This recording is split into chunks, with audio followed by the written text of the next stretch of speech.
Welcome to Creepypasta Theater, a show where we explore the strange world of creepypasta.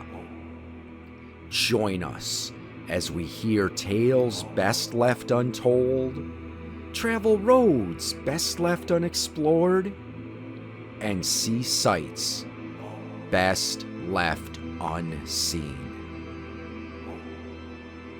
Today's story: I found a digital camera in the woods. Original author unknown.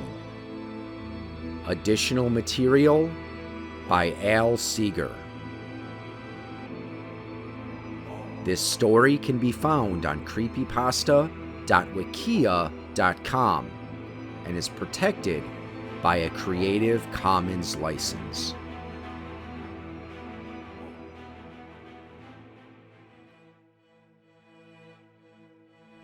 Last week, I drove to a nearby town. The town was surrounded by hills and mountains. You can have a very pleasant hike down any of the numerous trails there. Anyway, I was climbing one trail when I saw what looked like a silver box. When I approached it, I saw it was a digital camera. I picked up the camera and examined it closely. It was slightly scuffed, but otherwise fine. It rained the next day, so I was really lucky to get there when I did. When I got home, I inspected the camera and found it had only 31 pictures saved to the SD card. There were no identifying marks, and no way for me to identify who the previous owner was. I'm posting these pictures online with two purposes in mind. First, I am hoping the previous owner of the camera will come forward. Second, I hope these pictures and my words will serve as a warning. The first picture was unexceptional. It was a shot that could be scenery along any hiking trail. In the middle of the image was a rock with what appeared to be a chipmunk warming itself in the sun. It was surrounded by the normal things you would see in a forest: a tree stump, some flowers, and some underbrush. The second picture was one of those swinging gates used to block off a road. A faded stop sign was bolted to the middle of the gate. Based on the condition of the gate and the overgrown plants around it, I am guessing that it had not been used in a long time. I was beginning to think that these images documented no normal hike in the woods. The third picture was a little creepy. It showed a trail through a foggy forest. The first picture gave me the impression that it was taken on a sunny day. The weather conditions were difficult to tell on the second picture. I had to wonder if my mystery photographer was aware of what the weather conditions would be like on that day, or if he was caught off guard. Image number 4. This is where I started to get concerned for the camera's previous owner. It was still in a forest, but the image was slightly blurry. It was almost as if the photographer heard a sound and quickly turned around to snap a picture. The fog didn't seem right, and in the upper left-hand corner, I swear I saw what looked like half of a skull. I dismissed this as my mind playing tricks on me and continued to view the photos. Image 5 was a bit cleaner. It was again a shot of some trees. The fog looked normal by comparison with the fourth picture. The sixth picture appeared to be another normal snapshot of a forest. though this time the fog was noticeably thicker. It also looked like the photographer may have had his flash on. At first, I thought I could see a tall humanoid in the middle of the frame, but I dismissed this as tree trunks. I mean, there's no such thing as giants or monsters. Am I right? Well, anyways, shot 7 was taken at a different angle. Instead of taking a picture at ground level, the camera was pointed at the foggy sky. I wondered if something caught the photographer's attention, which could explain why he looked up. I scanned the image carefully, but did not notice anything out of the ordinary. Picture 8 was odd. For some reason, the photographer decided to take a picture of a dead tree in the middle of a small clearing. Maybe he just found it interesting? By now, I really wish I knew what was going through the mind of the camera's previous owner. Picture number 9 looks like the same dead tree from the 8th picture. The photographer had approached the tree and took a picture looking up the trunk.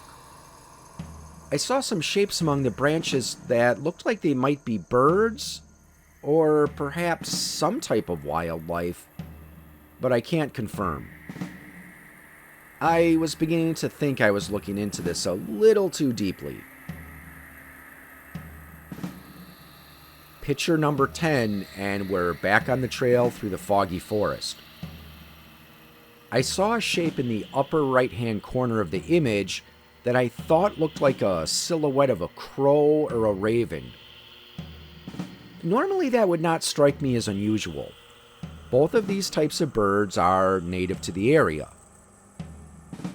Both types of birds, though, are often associated with death and bad omens. Or again, maybe my mind is just playing tricks on me. Image 11 left me a little confused. Right there in front of me were the ruins of a 2 or 3 story building. Now, I was intrigued. Where was this place? There are no ruins I am aware of in the vicinity of where I found the camera. Was this the remains of a mental asylum? Maybe an isolated mansion? Was it burned down? Or simply abandoned, neglected, and forgotten? These questions raced through my mind as I flipped through the next few images. The photographer was obviously curious, as the 12th picture showed a closer view of the building. This image was blurry, again suggesting that something caught the photographer's attention and he turned to snap a photo before whatever it was disappeared. Lucky number 13 was an image looking directly into the ruins. The picture showed an arched doorway and window. I'm not very knowledgeable in the field of architecture, but I would guess that this building probably dated to the late 1800s, early 1900s. However, that's just a guess. Picture number 14 showed a different entry than the last image. I'm guessing the photographer was doing a walk around the outside of the building, and the next image he may have actually entered. The 15th image showed a view down some stairs. A white piece of paper with red lettering was nailed to the top of the door frame, but it was too fuzzy to read what it said. Then something else caught my eye. There were faded red symbols spray painted on the wall to the right of the stairs and on the wall at the bottom of the stairs. I couldn't tell if these were pentagrams, pentacles, anarchy symbols, or some other symbol, perhaps meaningless, or perhaps a symbol with a darker purpose. The 16th image was again outside the building, but it did not seem to be the same side as the other two images. I wondered why the photographer didn't explore more of the structure. As I scanned the photograph, something caught my eye. There was what appeared to be a silhouette of a human head and shoulders in one of the window frames.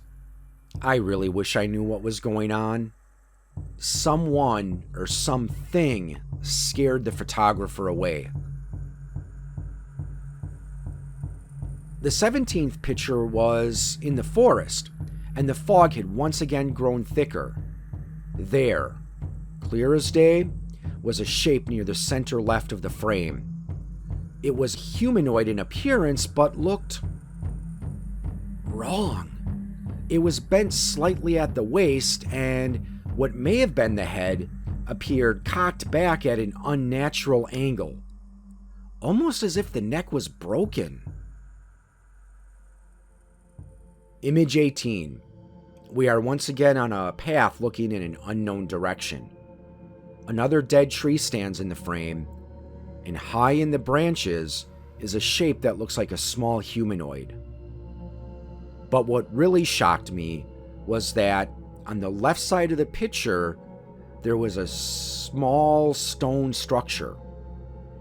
Two glowing eyes stared out from the shadows. I wanted to think it was a normal animal, perhaps a stray cat. But by now, I was not sure. The 19th picture made it clear to me that there was more going on here than meets the eye. It was a tall observation tower. I actually recognized this place. It's a well-known landmark at one of our state parks, but it wasn't the same park where I found the camera. I've been to the park with the tower dozens of times, but I did not recognize the location of the previous pictures. I've explored the woods around the tower ever since I was a boy, and I have never encountered a ruined building there.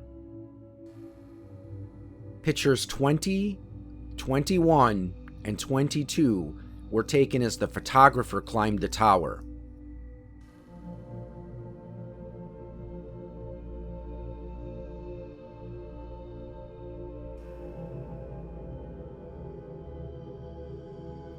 Image 23 caused my blood to run cold. I could see the photographer's hand in the photo. They were peering through the space in one of the stairs. I got the impression that they were hiding from something. I wasn't quite sure where picture 24 was taken due to the angle of the camera. It still appeared as if the photographer was hiding from something. I saw what appeared to be an image of a human, back turned away, but when I looked closer, I could see it had grayish-green skin. The thing's head was hanging low, and its shoulders were slumped. There was something familiar about the thing's posture. Then it hit me. I flipped back to image number 5. And there was a human-shaped silhouette. How could I have missed it before? Whatever it was, it scared the photographer. Picture 25 was taken going down the stairs. Images 26 and 27 were back in the forest. I could tell by the blur the photographer was running. I found this odd. If I was being chased by something, I would be more concerned with getting away than taking pictures. Could it be the entity chasing the photographer was only visible with mechanical assistance?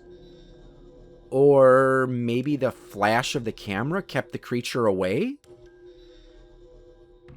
Picture 28 and 29 showed a view down a trail next to power lines. The fog had grown thicker once again. I recognized this place as well. It was a rarely used bike trail located between the park with the tower and the park where I found the camera. There was no small amount of distance between these two places. How could the photographer have gotten here? Picture 30 was another picture of the forest shrouded in dense fog. I scanned the picture carefully, fully expecting to see the figure from the tower or some other horror lurking within the mists. But after some searching, I found nothing. The final image showed the place where I found the camera. The picture was taken at a low angle, so the camera was clearly on the ground. It occurred to me that this may have been the last thing the mystery photographer ever saw.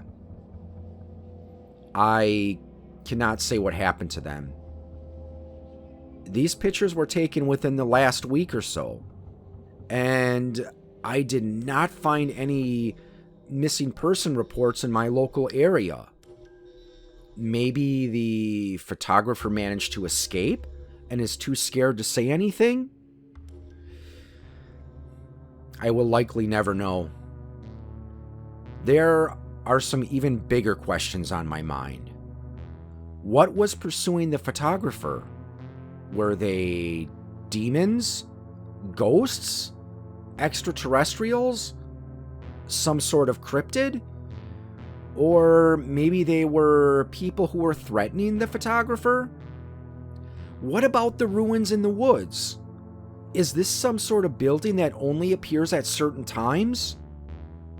Or maybe this is just all an elaborate hoax? I am tempted to visit the park one of these days, but after viewing these images, I'm not sure if I can ever set foot into those woods ever again. You have been listening to a presentation of Point of Insanity Game Studio. Visit us on the web at poigamestudio.com. Follow us on Twitter at poigamestudio. Look us up on Facebook and email us at poigamestudio@gmail.com.